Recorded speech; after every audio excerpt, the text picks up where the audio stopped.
കോളേജിൽ ആദ്യമായി കാലുകുത്തുന്ന പിള്ളേരുടെ കൂട്ടത്തിലാണ് ആ നുണക്കുഴിക്കാരനെ ആദ്യമായി കാണുന്നത്.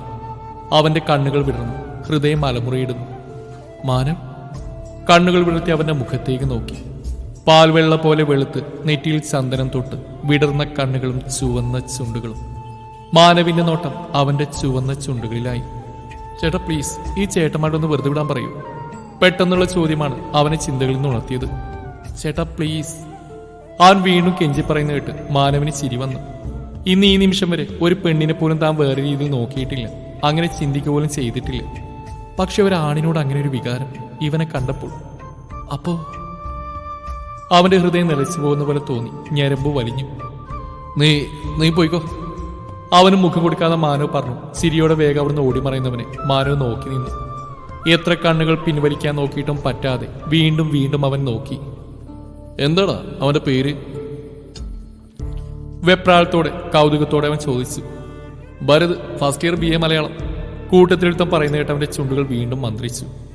ഭരത്. അന്ന് രാത്രിയിൽ അവന്റെ മുമ്പിൽ ഭരത്തായിരുന്നു. അവന്റെ കണ്ണുകൾ, അവന്റെ ചിരി മാനവിന് ഭ്രാന്ത് പിടിക്കുന്ന പോലെ തോന്നി. ഇതാണോ പ്രണയം? അവനെ കണ്ട മാത്രമേ തോന്നിയത് പ്രണയമല്ലേ? ഇത്രയും വർഷം ഒരു പെണ്ണിനോടും തോന്നാത്തതും ഇതല്ലേ?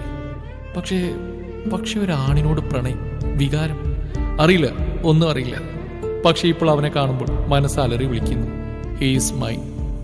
മാനവ് വേഗം ബെഡിൽ നിന്ന് എഴുന്നേറ്റ് ജനലിന്റെ അടുത്തേക്ക് ചെന്ന് നിലാവിന് നോക്കി. ഒരേ ഒരു നിമിഷം കൊണ്ട് പ്രണയമാകുന്ന അഗ്നിയിൽ നീ എന്നെ വെണ്ണീറാക്കി ഭരത്. ഞാൻ തിരിച്ചറിയാൻ വൈകിപ്പോയി. ഞാനൊരു ഗേയാണ്. അത് മനസ്സിലാക്കിയത് നിന്നെ കണ്ടപ്പോഴാണ്. നിന്റെ കണ്ണുകൾ, ചുണ്ടുകൾ, ചിരി എല്ലാം. ബാക്കി പറയാതെ മുടിയിൽ പിടിച്ചു വലിച്ചവൻ അലറി. പിറ്റേന്ന് കോളേജിൽ ചെല്ലുമ്പോൾ അറിയാതെ പോലും ഭരതിനെ കാണരുതെന്നുള്ള ചിന്തയായിരുന്നു. അവനെ കണ്ടാൽ, സംസാരിച്ചാൽ അടക്കി പിടിച്ചൊക്കെ പുറത്തു വരും. ഉള്ളിൽ അലയടിക്കുന്ന പ്രണയത്തെ പാടുപെട്ട് അകറ്റി നിർത്തേണ്ടി വരും. അവന്റെ പൂച്ചക്കണ്ണുകൾ നിറഞ്ഞു. പക്ഷേ ചിന്തകൾക്ക് ഒരു പടി മുന്നിൽ ഭരതിനെ കാണണമെന്ന് അവൻ ആഗ്രഹിക്കുന്നുണ്ട്. തനിക്ക് ചുറ്റുമുള്ളവർ അവനെ ശ്രദ്ധിക്കുന്നെന്ന് കരുതിയതും അവൻ കണ്ണുകൾ തുടച്ചു. കോളേജിലെ ഹീറോയാണ് മാനവ്, ഓരോ പെണ്ണുങ്ങളുടെയും മനസ്സിലെ കാമുകൻ. ചേട്ടാ, ക്യാൻറ്റീനിൽ നിന്ന് ഒറ്റയ്ക്ക് ചായ കുടിക്കുമ്പോഴാണ് ആരോ വിളിക്കുന്നത് കേട്ടത്. അവന്റെ ദേഹം വിയർത്തു. ആരാണെന്ന് അറിയാമെങ്കിൽ തിരിഞ്ഞു നോക്കിയില്ല. ഭരത് ചിരിയോടെ അവന്റെ മുന്നിൽ വന്നിരുന്നു. അവന്റെ ഓരോ ചിരിയിലും മാനവ് ഉരുകി തീരുകയായിരുന്നു. താങ്ക്സ് ചേട്ടാ, ഇന്നലെ ശരിക്കും ഞാൻ പേടിച്ചു പോയി. റാക്കിംഗ് എന്നൊക്കെ കേട്ടിട്ടുള്ളതല്ലാതെ. ഇളിയോടെ നിഷ്കളങ്കമായി അവൻ പറയുന്ന കേട്ട് താടി കൈ കൊടുത്തിരുന്ന മാനവ് ഇമച്ചിമാ നോക്കിയിരുന്നു. അവൻ എന്തൊക്കെയോ പറയുന്നുണ്ട്. ഒന്നും മാനവിന്റെ ചെവിയിൽ കേട്ടില്ല. ഈ വട ഞാൻ തിന്നോട്ടെ? ഭരത് ചോദിക്കുന്ന കേട്ട് ചിരിയോടെ തലയാട്ടി. അത് ചെയ്യേണ്ട താമസം അവനതെടുത്ത് കഴിച്ചു. കുഞ്ഞു പിള്ളേരെ പോലെ കഴിക്കുന്നവനെ കണ്ട് അവന് കുറ്റബോധം തോന്നി. തന്റെ മനസ്സിലെ പ്രണയത്തെ വേറെ രീതിയിൽ തെറ്റായി അവൻ കാണും. തനിക്ക് മാത്രമാണ്. നിഷ്കളങ്കമായ അവനെയും കൂടി വേണം. താൻ ഒറ്റയ്ക്ക് നീറട്ടെ, അത് മതി. ഒന്നും മിണ്ടാതെ അവൻ എഴുന്നേറ്റതും ഭരത് എന്തെന്ന രീതിയിൽ അവൻ പോകുന്നത് നോക്കിയിരുന്നു. അതേ ചേട്ടാ, എന്റെ കയ്യിൽ പൈസ ഇല്ല കേട്ടോ. ഭരത് പിന്നിൽ നിന്ന് വിളിച്ചു പോകുന്നുണ്ടായിരുന്നു. മാനവ് അതൊന്നും കേട്ടില്ല. പിന്നീടുള്ള ദിവസങ്ങളിൽ ഒരു തരം ഒളിച്ചോട്ടമായിരുന്നു. ഭരത്തിന്റെ മുന്നിൽപ്പെടാൻ നിന്നു. അവന്റെ മാറ്റത്തിൽ കൂട്ടുകാർ സംശയിച്ചെങ്കിലും പിന്നെ അത് കാര്യമാക്കിയില്ല. പക്ഷേ ഭരത് മാനവിന്റെ പിന്നാലെ തന്നെയായിരുന്നു. അവനെ ശല്യം ചെയ്ത് വഴക്കിട്ടു പിന്നാലെ തന്നെ കാണും.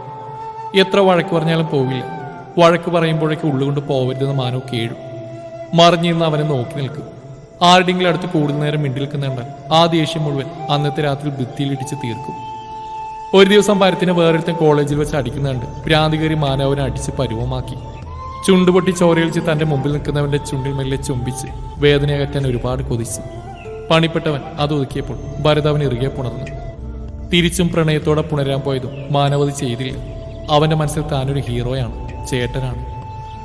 കോളേജുകാരൻ കഴിഞ്ഞ് എല്ലാം ഉപേക്ഷിച്ചു പോകുന്ന ആ ദിവസം അവസാനമായി തന്റെ പ്രണയത്തിന് മുമ്പിലെത്തി. അവനെ നോക്കി.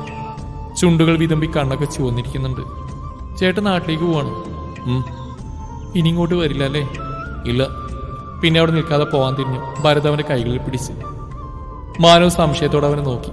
അപ്പോഴേക്ക് അവന്റെ കയ്യിലൊരു പേപ്പർ വെച്ച് കൊടുത്തു. മാനവ് അവനെ സംശയത്തോടെ നോക്കിയിട്ട് ആ പേപ്പർ വായിച്ചു. You are mine, I love you. അവന്റെ കണ്ണുകൾ നിറഞ്ഞു. ഹൃദയം സന്തോഷം കൊണ്ട് തുള്ളിച്ചാടി. നഷ്ടപ്പെടുമോ എന്ന് കരുതി, തെറ്റിദ്ധരിക്കുമോ എന്ന് കരുതി, അറപ്പോടെ ആട്ടി അകറ്റുമോ എന്ന് കരുതി. പക്ഷേ തന്റെ പ്രണയം. മാനവിന്റെ കണ്ണുകൾ നിറഞ്ഞു തൂവി. ഭരത് അവൻ ഇറുകെ പുണർന്നു. അവൻ തിരിച്ചു. ഇനി അവരുടെ ജീവിതം, അവരുടെ പ്രണയം അവർ തീരുമാനിക്കും. കല്ലെറിയുന്നവർ കല്ലെറിയട്ടെ. ഒറ്റപ്പെടുത്തുന്നവർ അങ്ങനെയും. മനുഷ്യൻ മനുഷ്യനെ പ്രണയിക്കുന്നു. മാനവ് മനുഷ്യനാണ്.